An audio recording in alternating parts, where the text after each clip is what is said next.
The good old days. 6 or 7 years passed since I graduated high school. It was the best time of my life, and I never forget all the crazy things I did. I had so many amazing friends, and I was having fun by going to parties almost several times a week. But you know how it is in life. Every good thing must come to an end. And that end came when we graduated. Immediately after high school, we all eventually started the real life, the adult life, and lost touch.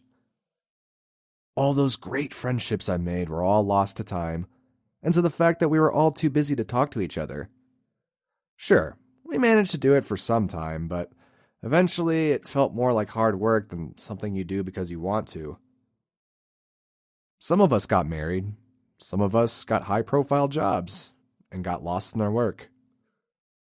But one thing happened on a particular Tuesday that made me melancholic and think about those good old times. One day, I received an email.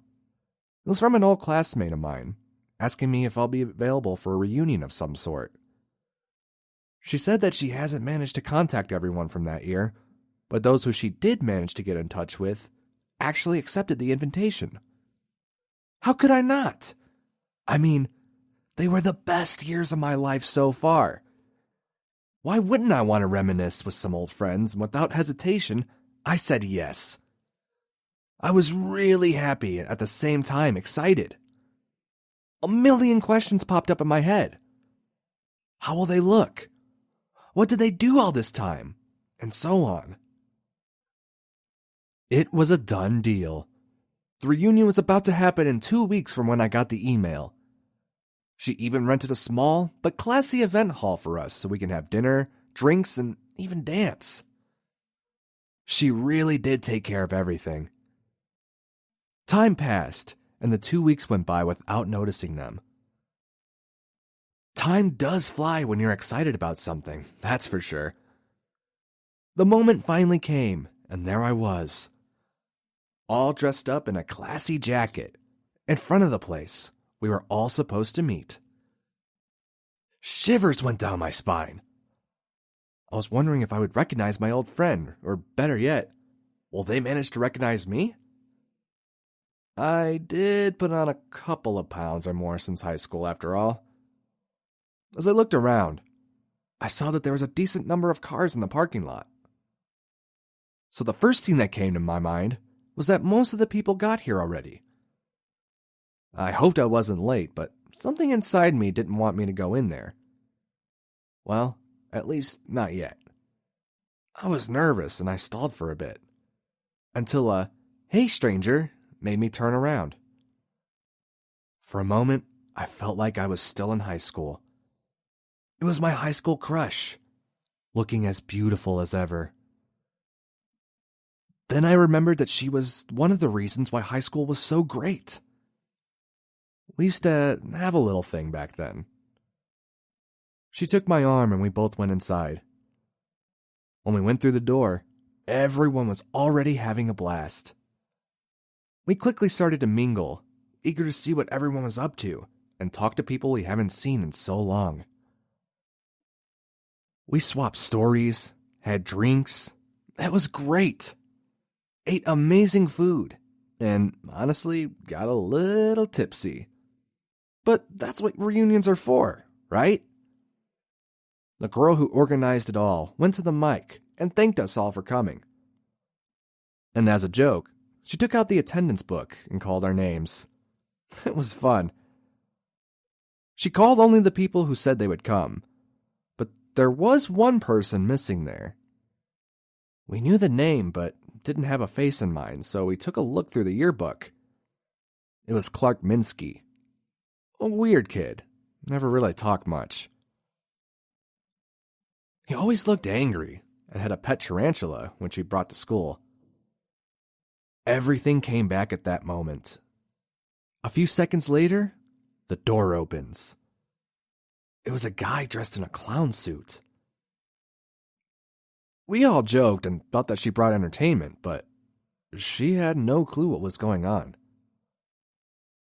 The clown entered, looked straight ahead, and then walked to a table and sat down. He poured himself a drink and didn't say anything. One guy went to him and asked him if he was lost, but the clown recognized the high school bully immediately. "I'm not lost, Jake.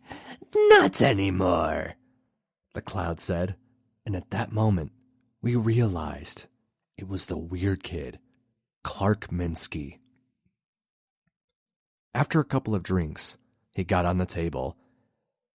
Well, look at how well all of you turned out. Lawyers, entrepreneurs, teachers. You're all so smug. You know that?" he said. The atmosphere was getting to be a little hostile. We could all sense it from the tone of his voice. All of a sudden, thinking that it was the right thing to do, one of us tried to calm him down as he was getting angry, but out of nowhere, he pulled out a gun and pointed at the guy's head. Don't touch me!" In a single moment, that fun little gathering that we had turned into a scene from a movie where it seemed that somebody would get shot. I never imagined something like this would ever happen. We all freaked out and wanted to go out of the building, but to our surprise, the door was locked. He did something to it.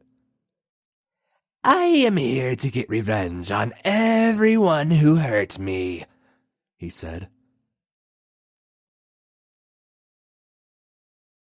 And started with Jake, the captain of the football team and the school bully. He walked up to him and told him to apologize.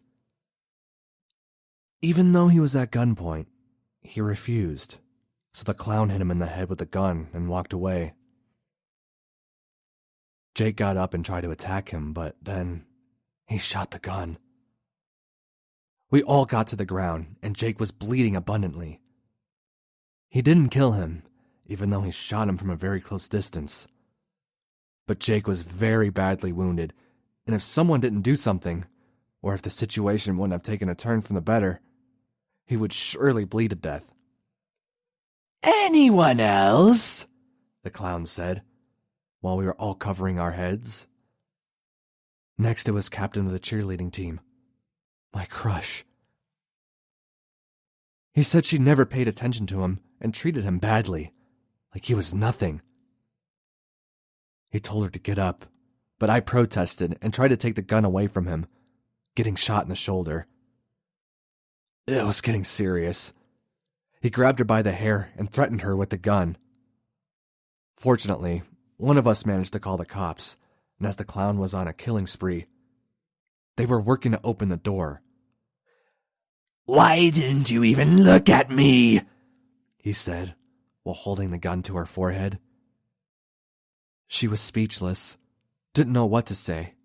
She teared up and said, "I'm sorry." But that wasn't good enough for him, and he continued. "All of you deserve to die, and you all will." But as he was about to pull the trigger, he fell to the ground.